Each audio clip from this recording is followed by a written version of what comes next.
Topic 1: AI's impact on workforce stability and layoffs at major companies like Amazon. Recently, several major companies, including Amazon, have been adjusting their workforce using artificial intelligence, AI technology. Amazon has laid off 16,000 office employees, which some speculate may be related to increased efficiency through AI.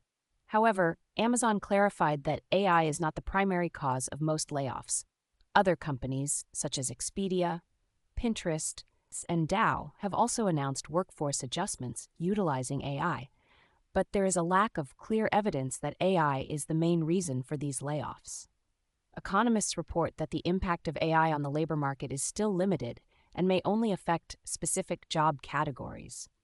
While AI can enhance productivity, it may not lead to immediate workforce reductions due to the time required for companies to adjust their management structures. Some companies are moving towards reducing middle management with AI, but cost-cutting may be the primary goal.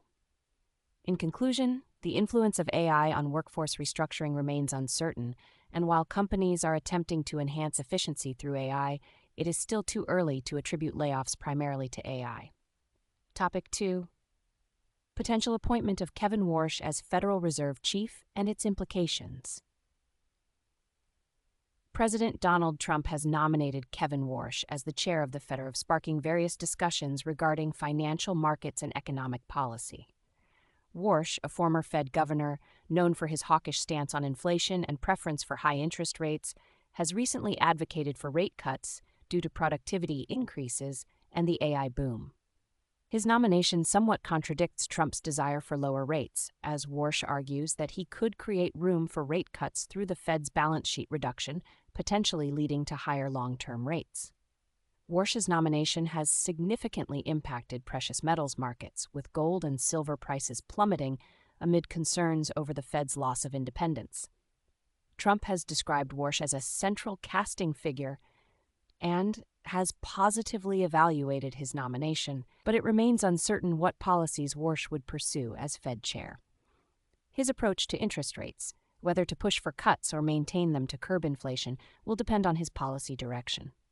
In summary, Warsh's nomination could greatly influence the Fed's policy direction, leading to various changes in the economy and financial markets.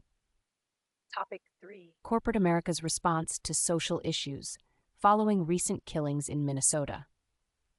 Following the recent death of Alex Freddie in Minnesota, corporate leaders and employees are responding to social issues. Some companies have criticized Freddie's death and President Trump's immigration policies, but there is a tendency for businesses to wait for internal and external pressures to combine before voicing their opinions. Jeffrey Sonnenfeld from Yale School of Management explains that companies tend to act collectively during societal crises. While some leaders in the tech and finance sectors responded quickly, larger corporations moved more slowly. Over 60 CEOs from Minnesota-based companies issued a joint statement but did not demand specific actions. This response is interpreted as a strategy to seek maximum unity while avoiding conflict with the Trump administration. Companies weigh the risks of political backlash against the dangers of silence, considering the potential loss of talent if they ignore strong employee opinions. They believe that acting collectively at critical moments is more effective than voicing opinions on every issue. Topic 4: Significant mergers and acquisitions in the U.S. Shale industry and international business deals. Key developments in the U.S. shale industry and international business transactions include: 1. Mergers in the U.S. shale industry. Devon Energy and Coterra Energy have announced a $58 billion stock merger, positioning themselves as a major producer in the Permian Basin. This is the largest deal since Daya